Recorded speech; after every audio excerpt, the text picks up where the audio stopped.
બધા જ બાળકોને સૌપ્રથમ તો મારા જય સ્વામિનારાયણ. બધા જ બાળકો જે છે એ મજામાં હશો એવી હું આશા રાખું છું. અહીં ડેઇલીનું જે કાંઈ પણ બી આપણે વર્ક કરીએ છીએ એનું તમે રેગ્યુલર ફોલોઅપ લેતા હશો એવી પણ હું અપેક્ષા રાખું છું આ બધા પાસેથી. અને આજે આપણે બાળકો જે છે નવું ચેપ્ટર જે છે સ્ટાર્ટ કરવા જઈ રહ્યા છીએ. પાર્ટ 2 એટલે કે ભાગ 2 જે છે એનું ચેપ્ટર નંબર 14 જૈવિક અણુઓ જે છે એ આજે શરૂઆત કરવા જઈ રહ્યા છીએ. બરાબર છે. દ્રાવણ ચેપ્ટર છે એની થિયરી આપણે જોઈ ટેક્સ્ટબુક પ્રમાણે, એના MCQ જીનીટને ગુજકેટને લગતા MCQ છે જોયા. આજે આપણે નવું ચેપ્ટર જૈવિક અણુઓ છે એની શરૂઆત કરવા જઈશું. તો સૌ પ્રથમ તો બાળકો જૈવિક અણુઓ નામ પરથી ખબર પડી જાય, બાયોમોલિક્યુલ્સ ઇંગ્લિશમાં કહેવાય. જીવંત પ્રણાલીઓમાં હાજર રહેલા અણુઓ, those molecules which are present in the living system, they are called as biomolecules. ગુજરાતીમાં કહીએ તો જીવંત પ્રણાલીમાં હાજર રહેલા અણુઓ. જીવંત પ્રણાલીઓમાં હાજર રહેલા અણુઓ આને આપણે કહીએ છીએ જૈવિક અણુઓ. તો એ ક્યાં ક્યાં હોય સર? તો કે દાખલા તરીકે પ્રોટીન છે, કાર્બોહાઈડ્રેટ્સ છે, વિટામિન્સ છે, હોર્મોન્સ છે, ખનિજો છે અથવા ખનિજ ક્ષાર વગેરે. આ બધા જે છે ને બાળકો એને કહેવાય જૈવિક અણુઓ, which are present in the living system. એમાં પ્રોટીન અને કાર્બોહાઈડ્રેટ્સ આ બંને એવા છે કે જે આપણા ખોરાક જે છે એનો મુખ્ય સ્ત્રોત છે. જેમ કે આપણે ઘઉં ખાઈએ, ચોખા ખાઈએ, તેમાં શું હોય તો કે કાર્બોહાઈડ્રેટ્સ હોય છે. શું હોય છે? કાર્બોહાઈડ્રેટ્સ હોય છે. ખ્યાલ આવે છે? સો ખોરાક જે છે એનો મુખ્ય સ્ત્રોત જે છે એ શું હોય તો કે પ્રોટીન અને કાર્બોહાઈડ્રેટ્સ. પ્રોટીન અને કાર્બોહાઈડ્રેટ્સ. એમાં સૌથી અગત્યનું કાર્બોહાઈડ્રેટ્સ છે. આ જે છે એ ખોરાકનો મુખ્ય સ્ત્રોત છે. બાકીના બાળકો વિટામિન્સ છે કે ખનિજ ક્ષાર જે છે એ રોજિંદા જીવનમાં આપણે જે કાંઈ પણ કાર્યો કરતા હોય છે એમાં એ ઉપયોગી થાય છે. વિટામિન્સ છે, ખનિજ ક્ષાર છે એ મનુષ્યની જે કાર્યશૈલી છે એમાં રોજિંદા જીવનમાં એ ઉપયોગી થતા હોય છે.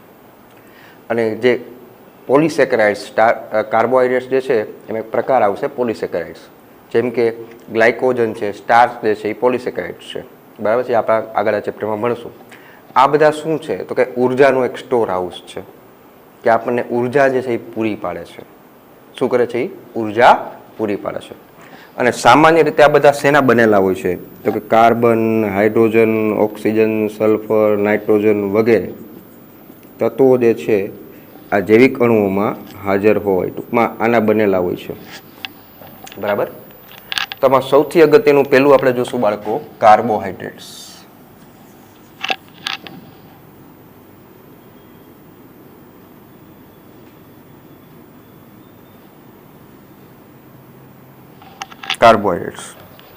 કાર્બોહાઈડ્રેટ્સ જે છે મેઇનલી શેમાંથી મળે છે તો કે એનો વનસ્પતિ જે છે એનો મુખ્ય સ્ત્રોત જે છે વનસ્પતિમાંથી એ જે છે તમને મળી રહે છે. સો કાર્બોહાઈડ્રેટ્સ જે છે એના માટે કહી શકાય કે વનસ્પતિ જે છે એનો મુખ્ય સ્ત્રોત છે કે જ્યાંથી આપણને મળે છે. બરાબર? ટ્રીસ એમાંથી આપણને મળી રહે છે, વનસ્પતિમાંથી. બીજી વસ્તુ બાળકો તો કે કાર્બોહાઈડ્રેટ જે છે આપણી બેઝિક જે જીવન જરૂરિયાત જે છે એટલે કે ખોરાક જે છે, અન્ન જેને આપણે કહીએ એ પૂરું પાડે છે. વસ્ત્ર, કપડાં એ પણ જે છે કાર્બોહાઈડ્રેટ્સમાંથી બને છે. બરાબર છે? લાકડું એ પણ જે છે કાર્બોહાઈડ્રેટ્સ છે કે ઘર બનાવવા માટે જે જરૂરી છે. તો આપણી જે દૈનિક મુખ્ય જરૂરિયાતો છે એ કાર્બોહાઈડ્રેટ જે છે એ પૂર્ણ કરે છે. કાર્બોહાઈડ્રેટ જે છે એ નામ ક્યાંથી આવ્યું તો કે કાર્બોહાઈડ્રેટ જે છે એને કહેવાય કાર્બનના હાઇડ્રેટ્સ. શું કહેવાય? કાર્બનના હાઇડ્રેટ્સ તરીકે ઓળખાય છે. કાર્બનના હાઇડ્રેટ્સ હોય એને કહેવાય કાર્બોહાઈડ્રેટ્સ. એટલા માટે જ આનું સામાન્ય સૂત્ર જેને આપણે કહીએ સાસુ, સામાન્ય સૂત્ર CxH2O Y. આ જે છે એ કાર્બોહાઈડ્રેટ્સનું સામાન્ય સૂત્ર છે. CxH2O Y. બરાબર? હવે આમાં તમે જોવા જાઓ તો મોટાભાગના કાર્બોહાઈડ્રેટ્સ એવા છે કે જેમાં હાઇડ્રોજન અને ઓક્સિજન એનો જે ગુણોત્તર જે છે એ 2:1 હોય છે. એનો મતલબ એમ થયો કે જેટલા ઓક્સિજન છે એના બમણા હાઇડ્રોજન હશે. બરાબર છે. અમુક ઉદાહરણ પણ જોઈએ. દાખલા તરીકે હું એમ કહું કે ગ્લુકોઝ, તો ગ્લુકોઝ છે એ કાર્બોહાઈડ્રેટ છે જેનું સૂત્ર છે C6H12O6. તો આને મારે આ પ્રમાણે લખવું હોય તો આમ બી લખી શકાય. કઈ રીતના? અથવા C6H2O6 ઓક્સિજન 6, 6 દુ 12 આવી ગયું. ઉપરની સાથે સરખામણી કરો તો x બરાબર 6 થાય, y બરાબર પણ 6 થાય. કાર્બોહાઈડ્રેટ છે ગ્લુકોઝ. આ જ રીતના છે બાળકો સુક્રોઝ, C12H22O11. તો આને બાળકો આમ પણ લખી શકાય C12H2O11. ઉપર સાથે સરખામણી કરો x બરાબર 12 અને y બરાબર 11 થશે. આ પ્રમાણે લખ્યું છે 12, 11 દુ 22 અને 11 થઈ ગયું. ખબર પડી બાળકો? ટપો પડી ગયો. સો ગ્લુકોઝ, સુક્રોઝ કાર્બોહાઈડ્રેટ્સ છે જેમાં હાઇડ્રોજન અને ઓક્સિજનનો ગુણોત્તર 2:1 આવે છે. પણ બધા જ કાર્બોહાઈડ્રેટ્સ જે છે એવા ન હોય કે જેમાં હાઇડ્રોજન અને ઓક્સિજન છે એનો ગુણોત્તર 2:1 આવતો હોય. દાખલા તરીકે રેમનોઝ, જેનું આણ્વીય સૂત્ર છે C6H12O5. હવે આમાં તમે જોવા જાઓ તો ઓક્સિજન 5 છે પણ હાઇડ્રોજન કેટલા છે? તો કે 12. ટૂંકમાં એના બમણા નથી. હાઇડ્રોજન અને ઓક્સિજનનો ગુણોત્તર આની અંદર તમે જોવા જાઓ તો હાઇડ્રોજન અને ઓક્સિજનનો જે ગુણોત્તર જે છે એ 2:1 નથી. ના પાડું છું. તેમ છતાં બી રેમનોઝ છે એ કાર્બોહાઈડ્રેટ છે.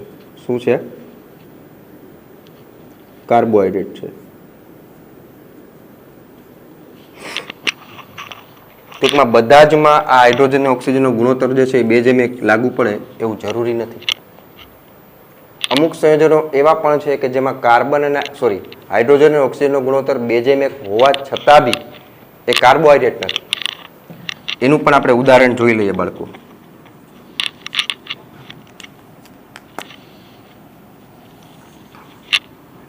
દાખલા તરીકે હું એમ કહું કે એસિટિક એસિડ,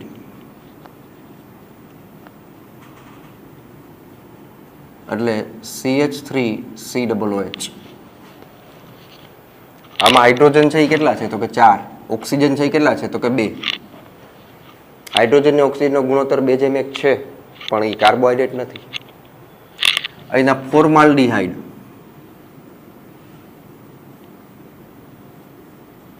HCHO. હાઇડ્રોજન કેટલા છે? તો કે 2. ઓક્સિજન કેટલા છે? 1. સો આ એવા સંયોજનો છે કે જેની અંદર હાઇડ્રોજન અને ઓક્સિજનનો ગુણોત્તર 2:1 થાય છે ખરા, પરંતુ લેકિન બટ આ જે છે એ કાર્બોહાઈડ્રેટ્સ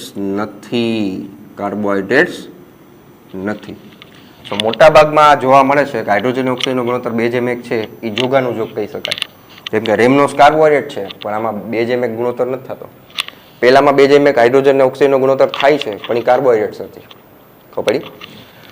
હવે રાસાયણિક રીતે કાર્બોહાઈડ્રેટ્સ જે છે એ શું છે? તો કે પ્રકાશ ક્રિયાશીલ.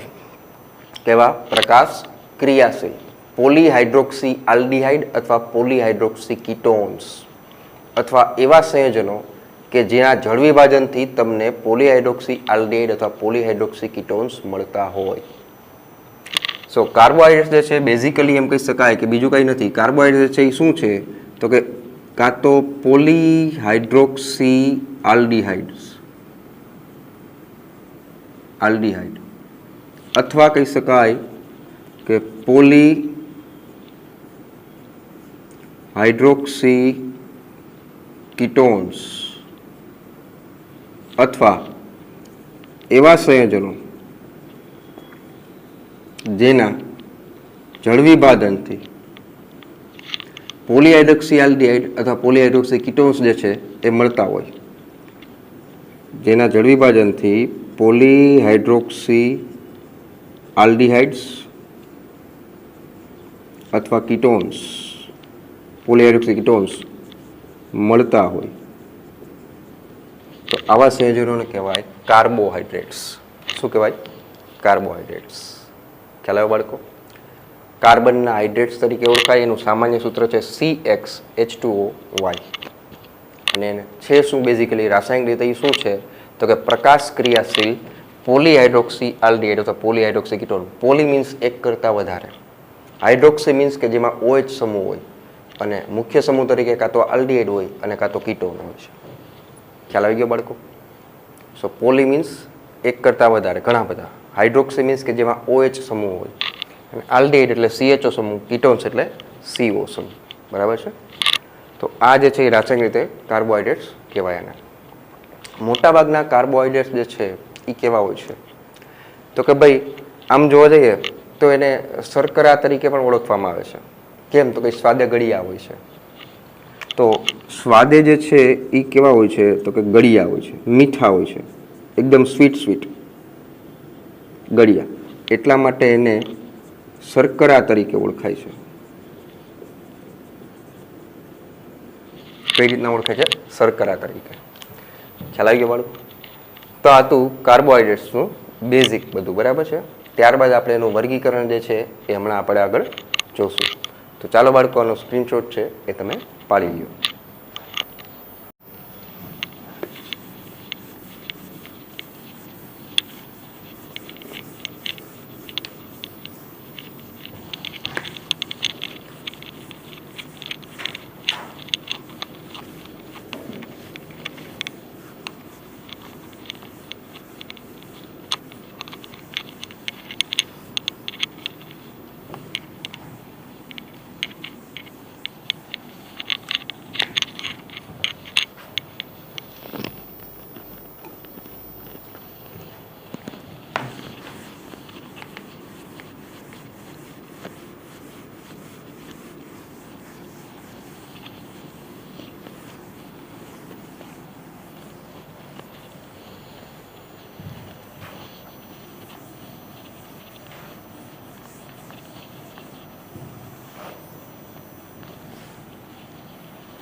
હવે જો બાળકો લાસ્ટમાં આપણે વાત કરી કે ઘણા બધા કાર્બોહાઈડ્રેટ્સ એવા હોય છે કે જે સ્વાદે ગળ્યા હોય, જેને આપણે શર્કરા પણ કહી શકાય. સ્વાદે ગળ્યા હોય તો એને શર્કરા કહેવાય.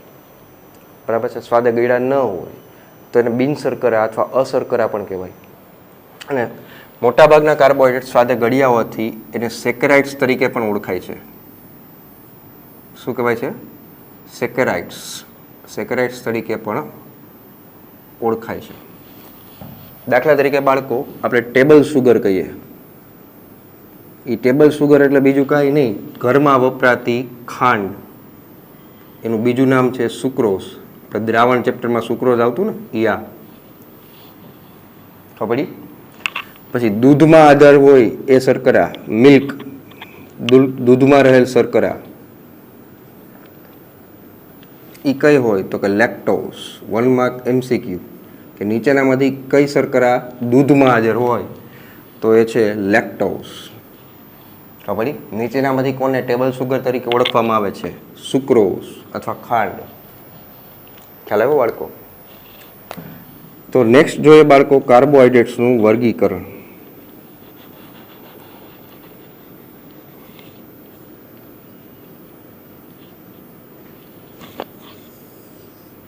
કાર્બોહાઈડ્રેટ્સનું વર્ગીકરણ છે મુખ્ય 3 પ્રકારે થાય: મોનોસેકેરાઇડ્સ, ઓલિગોસેકેરાઇડ્સ અને પોલીસેકેરાઇડ્સ.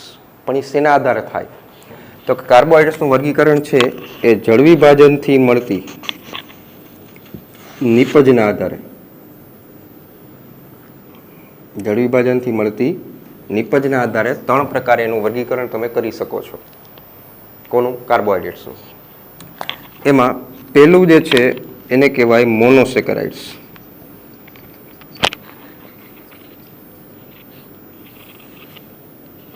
મોનોસેકેરાઇડ્સ એટલે શું તો કે જેનું તમે આગળ કરી નથી શકતા. શું તો કે જળ વિભાજન. ટૂંકમાં એવા એકમો કે જેનું જળ વિભાજન થઈ શકતું નથી, બરાબર છે, એને તમે કહી શકો છો મોનોસેકેરાઇડ્સ. સો જેનું જવી શોર્ટમાં લખું છું એટલે કે જળ વિભાજન ન થઈ શકે એને તમે કહી શકો છો મોનોસેકેરાઇડ્સ. કુદરતમાં સામાન્ય રીતે 20 જેટલા મોનોસેકરાઇડ્સ છે એ હાજર છે. કેટલા? 20 જેટલા મોનોસેકરાઇડ્સ છે એ કુદરતમાં એ હાજર છે, તો એમાંથી મળી આવે છે. સો જ્યારે ક્યારેય પણ હું એમ કહું કે ભાઈ મોનોસેકરાઇડ્સ એનું તમે એસિડની હાજરીમાં જળ વિભાજન કરવાઓ ત્યારે કાંઈ પણ નિપજ નહીં મળે અથવા કે જળ વિભાજન નહીં થાય, જળ વિભાજન ન થાય, બરાબર છે, જળ વિભાજન ન થાય તો એ મોનોસેકરાઇડ્સ. આનું સામાન્ય સૂત્ર શું છે બાળકો? તો કે આનું સાસુ એટલે કે સામાન્ય સૂત્ર છે CnH2nOn. આ મોનોસેકરાઇડ્સનું સામાન્ય સૂત્ર છે. અને એના ઉદાહરણ આપવા હોય તો આપી શકાય. દાખલા તરીકે ગ્લુકોઝ તો મોનોસેકરાઇડ છે, C6H12O6, N6, અહીંયા 6 મૂકો એટલે 12 અને આ 6 થઈ ગયા. ફ્રુક્ટોઝ મોનોસેકરાઇડ્સ છે, C6H12O6. હવે તમને પ્રશ્ન થાય કે સર ગ્લુકોઝનું આણ્વીય સૂત્ર C6H12O6, ફ્રુક્ટોઝનું બી C6H12O6, તો બેમાં ફેર શું છે? એકમાં આલ્ડીહાઇડ સમૂહ હોય છે, બીજામાં કીટોન સમૂહ હોય છે. એટલા માટે ગ્લુકોઝ અને ફ્રુક્ટોઝ આ બંને જે છે એ ક્રિયાશીલ સમૂહ સમઘટકો છે. ક્રિયાશીલ સમૂહ સમઘટકો. ગ્લુકોઝમાં આલ્ડીહાઇડ છે, ફ્રુક્ટોઝમાં કીટોન છે. ખ્યાલ આવી ગયો? ઓકે, બીજું જોઈએ ઓલિગોસેકેરાઇડ્સ.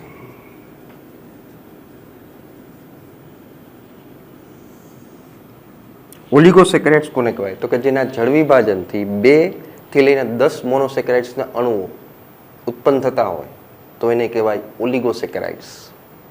મોનો એટલે કોને કીધું? કે એનું જળ વિભાજન ન થાય. તમારે કરવું છે પણ જળ વિભાજન થાય જ નહીં, બરાબર છે. સો ઓલિગોસેકેરાઇડ્સ એટલે શું? તો કે જેના જળ વિભાજનથી 2 થી 10 મોનોસેકેરાઇડ્સ અણુઓ ઉત્પન્ન થાય તો એને કહેવાય ઓલિગોસેકેરાઇડ્સ. ઓલિગોસેકેરાઇડ્સ છે એમાં પણ પાછા ડાયસેકેરાઇડ, ટેટ્રાસેકેરાઇડ્સ અને ટ્રાયસેકેરાઇડ્સ આ ત્રણેયનો સમાવેશ થાય છે. સો ઓલિગોસેકેરાઇડ્સ છે એમાં 3 કાર્બોહાઈડ્રેટ્સ જેને કહીશું ડાયસેકેરાઇડ્સ, ટ્રાયસેકેરાઇડ્સ અને ટેટ્રાસેકેરાઇડ્સ, આનો સમાવેશ થાય. હવે એ ત્રણેય શું છે એ આપણે જોશું, પણ ત્રણેય છે કોના પ્રકાર? ઓલિગોસેકેરાઇડ્સના જ પ્રકાર છે. કોના પ્રકાર છે? ઓલિગોસેકેરાઇડ્સના. તો આપણે એમાં પહેલું જોશું ડાયસેકેરાઇડ્સ.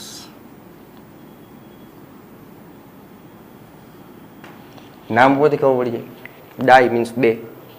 ટૂંકમાં જેના જળ વિભાજનથી 2 મોનોસેકેરાઇડ્સ છૂટા પડે તો એને તમે કહી શકો છો ડાયસેકેરાઇડ્સ. શું? તો કે જેના જળ વિભાજનથી 2 મોનોસેકેરાઇડ્સ છૂટા પડે અથવા 2 મોનોસેકેરાઇડ્સ ઉત્પન્ન થાય તો એને કહેવાય ડાયસેકેરાઇડ્સ. જેનું સાસુ એટલે કે સામાન્ય સૂત્ર એ શું છે? તો કે બાળકો આનું સામાન્ય સૂત્ર છે એ આ છે, CnH2n-2ON-1.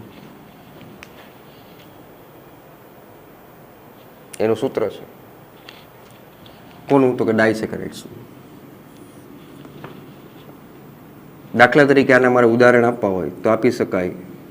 સુક્રોઝ ડાયસેકેરાઇડ છે, C12H22O11. હવે જુઓ બાળકો, એનની કિંમત તમે 12 મૂકો એટલે હાઇડ્રોજન 12 દુ 24 -2, 24 -2 એટલે 22, 12 - 1 11 આવી ગયા. તો વળી બાળકો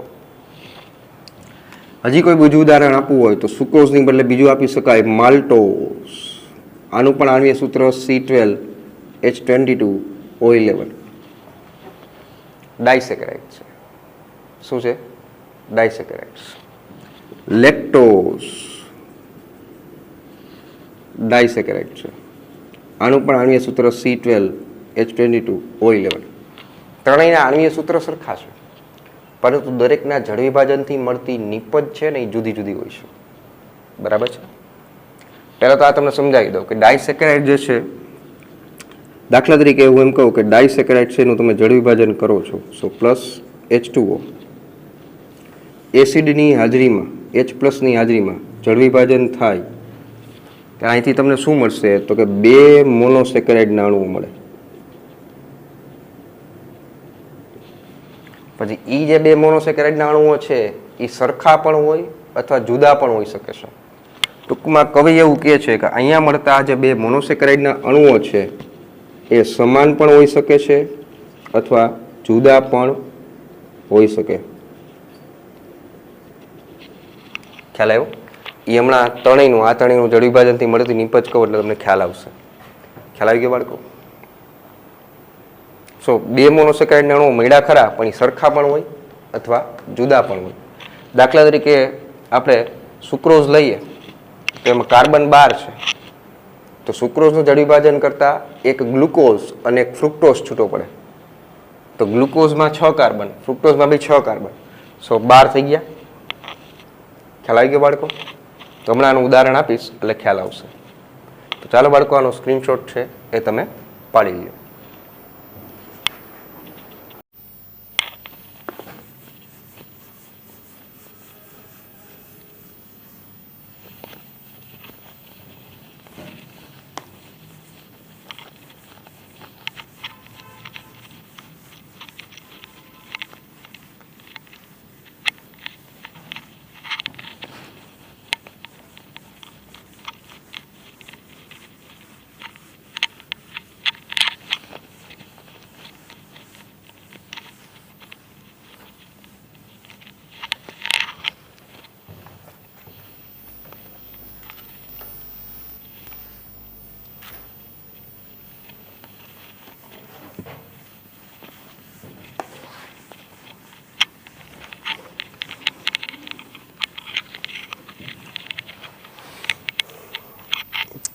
તો ચાલો બાળકો, આપણે ડાયસેકેરાઇડમાં મેં તમને કીધું કે 2 મોનોસેકેરાઇડ છૂટા પડે, એ સરખા પણ હોય અથવા જુદા પણ હોય. એ કઈ રીતના એ તમને સમજાવી દઉં. દાખલા તરીકે તમે સુક્રોઝનું જળ વિભાજન કરો ને બાળકો, ત્યારે એમાંથી એક અણુ છે એ ગ્લુકોઝ અને બીજો જે છે એ ફ્રુક્ટોઝ છૂટો પડે. ટૂંકમાં એ 2 જુદા જુદા મોનોસેકેરાઇડ થયા. ખબર પડી? આવી રીતના લેક્ટોઝ છે, આનું જ્યારે ક્યારેય પણ જળ વિભાજન કરો ને બાળકો, ત્યારે એમાંથી એક ગ્લુકોઝ અને બીજું જે છે એ ગેલેક્ટોઝ છૂટું પડે છે. શું છૂટું પડે છે? ગેલેક્ટોઝ.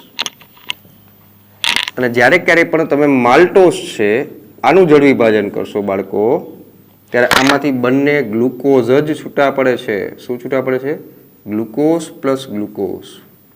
તો 2 સરખા છે, જુઓ ઉપરનામાં જુદા જુદા છે. સો 2 મોનોસેકેરાઇડના અણુઓ છે એ સમાન અથવા જુદા હોઈ શકે છે. બરાબર છે? તો પેલું જોયું ડાયસેકેરાઇડ્સ. બીજું આપણે જોશું આની અંદર ટ્રાયસેકેરાઇડ્સ. આ જે હું કરાવું છું બાળકો, એ તમારા ટેક્સ્ટબુકમાં નથી, વધારાનું છે, પણ હું કરાવું છું. ટ્રાયસેકેરાઇડ્સ એટલે શું? તો કે ભાઈ નામ પરથી ખબર પડી જાય કે જેના જળ વિભાજનથી 3 મોનોસેકેરાઇડ્સ છૂટા પડે. કેટલા? 3 મોનોસેકેરાઇડ્સ છૂટા પડે. તો આને કહેવાય ટ્રાયસેકેરાઇડ્સ. ખબર બાળકો? ટૂંકમાં ટ્રાયસેકેરાઇડ તમે લીધું હોય અને એનું જળ વિભાજન કરો. શું કરશો બાળકો? જળ વિભાજન એસિડની હાજરીમાં. તો અહીંથી તમને 3 મોનોસેકેરાઇડ્સ છૂટા પડશે. કેટલા? 3 મોનોસેકેરાઇડ્સ. આનું સાસુ એટલે કે સામાન્ય સૂત્ર શું છે બાળકો? તો કે આનું સામાન્ય સૂત્ર છે CnH2n-4ON-2. અને આનું મારે ઉદાહરણ આપવું હોય તો આપી શકાય બાળકો રેફિનોસ, અથવા આનું બીજું નામ છે મેલિટ્રાયોસ. રેફિનોસ કહું કે મેલિટ્રાયોસ કહું, બે જ, જેનું આણ્વીય સૂત્ર છે C18. હવે જો બાળકો, અહીંયા N ની સંખ્યા મેં 18 લીધી છે, તો હાઇડ્રોજન કેટલા થશે? 18 દુ 36, 36 માઇનસ 4 એટલે 32 અને ઓક્સિજન 18 માઇનસ 2 16. ખબર પડી? તો આ ટ્રાયસેકેરાઇડનું ઉદાહરણ છે. એટલે આમાં કઈ રીતના હોય બાળકો? C18 તમે 3 મોનોસેકેરાઇડ છૂટા પડે છે, C6 plus C6 plus C6 થઈ ગયા 3. આમાં C12 હતું તો C6 પ્લસ C6 આ રીતના. ખ્યાલ આવે છે બાળકો? ત્યારબાદ બાળકો આપણે જોશું ટ્રાયસેકેરાઇડ્સ બાદ ટેટ્રાસેકેરાઇડ્સ. હજી ચોખવટ કરું છું, આ ત્રણેય જે મેં લખ્યા ડાયસેકેરાઇડ, ટ્રાયસેકેરાઇડ અને ટેટ્રાસેકેરાઇડ્સ એ ત્રણેય ઓલિગોસેકેરાઇડ્સના જ પ્રકારમાં આવે છે. ખબર પડી? અને ટેટ્રાસેકેરાઇડ્સ એટલે શું? તો કે જેના જળ વિભાજનથી 4 મોનોસેકેરાઇડ્સ છૂટા પડે. જેના જળ વિભાજનથી 4 મોનોસેકેરાઇડ્સ છૂટા પડે તો એને કહેવાય ટેટ્રાસેકેરાઇડ્સ. આનું સાસુ એટલે કે સામાન્ય સૂત્ર શું છે? તો કે આનું સામાન્ય સૂત્ર છે એ આવું છે, CnH2n માઇનસ. હવે જો અહીંયા શું મૂક્યું હતું આપણે? CnH2n minus 4 ON minus 2. એની પહેલાંમાં મૂક્યું હતું CnH2n માઇનસ 2 ON માઇનસ 1. તો અહીંયા મૂકશું આપણે CnH2n માઇનસ 4 6 ON માઇનસ 3. તો બાળકો તમે એક પેટર્ન જોવો નક્કી થાય છે. હાઇડ્રોજન છે એમાં 2 ઘટાડ્યા, વાં પેલા 2 હતા, પછી અહીંયા 4 થયા અને 6 થયા. વાં ઓક્સિજન ON માઇનસ 1 હતું, અહીંયા N માઇનસ 2 થયું, અહીંયા N માઇનસ 3 છે. ટૂંકમાં H2O છે એ દૂર થતો જાય છે, એક પાણીનો અણુ છે એ નીકળતો જાય છે, 2 હાઇડ્રોજન ઘટતા જાય છે અને 1 ઓક્સિજન ઘટતો જાય છે. ખ્યાલ આવ્યો બાળકો? અને ટેટ્રાસેકેરાઇડ્સનું ઉદાહરણ આપવું હોય તો આપી શકાય સ્ટેચિયોસ. શું અપાય? સ્ટેચિયોસ. આ જે છે એ ટેટ્રાસેકેરાઇડનું ઉદાહરણ છે, જેનું આણ્વીય સૂત્ર છે C24. 24 હાઇડ્રોજન જોવા જાવ તો 24 દુ 48, 48 માઇનસ 6 42, O 24 માઇનસ 3 21. સ્ટેચિયોસ જે છે એ ટેટ્રાસેકેરાઇડનું ઉદાહરણ છે. ખબર? ત્રણેય પ્રકાર આપણે જોઈ લીધા, ડાયસેકેરાઇડ, ટ્રાયસેકેરાઇડ્સ અને ટેટ્રાસેકેરાઇડ્સ. તો હવે ત્રીજો પ્રકાર જોશું.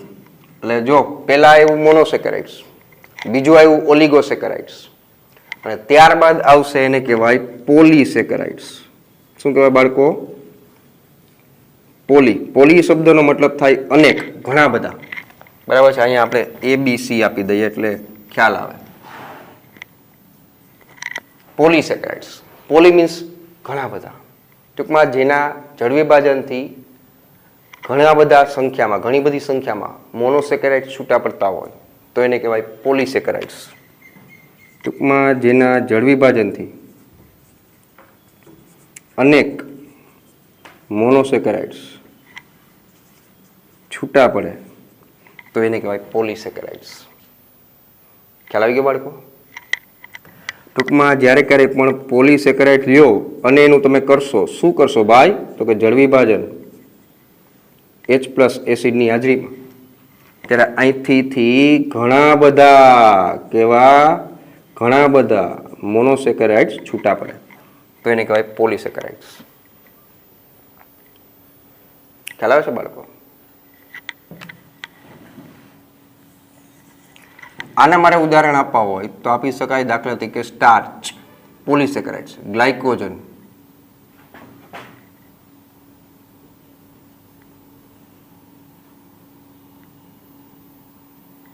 વગેરે. સ્ટાર્ચ છે, ગ્લાયકોજન છે, સેલ્યુલોસ છે, આ બધા જે છે એ પોલીસેકેરાઇડ્સ છે. સામાન્ય રીતે બાળકો આ જે પોલીસેકેરાઇડ્સ હોય છે એ પાણીમાં અદ્રાવ્ય હોય છે. કેવા હોય છે? પાણીમાં અદ્રાવ્ય, સ્વાદવિહીન હોય છે. ટૂંકમાં સ્વાદહીન હોય છે અને આને અશર્કરા તરીકે ઓળખાય છે. અશર્કરા અથવા બિનશર્કરા તરીકે ઓળખાય છે. કોને? તો કે પોલીસેકેરાઇડ્સને. તો સર તમે ઓમાં બધામાં સામાન્ય સૂત્ર કીધું હતું, આનું સામાન્ય સૂત્ર નો આવે ને ભાઈ? આનું સામાન્ય સૂત્ર જે છે એ શું છે? તો કે ભાઈ જે આપણે આગળ લીધું હતું એ જ C6H10O5N. ટૂંકમાં જે સ્ટાર્ચનું જે છે એ જનરલ બધાય પોલીસેકેરાઇડ્સમાં લાગુ પડે છે. પોલિસેકેરાઇડ્સનું સામાન્ય સૂત્ર છે. પોલિસેકેરાઇડ્સ જે છે એ અશર્કરા અથવા બિનશર્કરા તરીકે પણ ઓળખાય છે.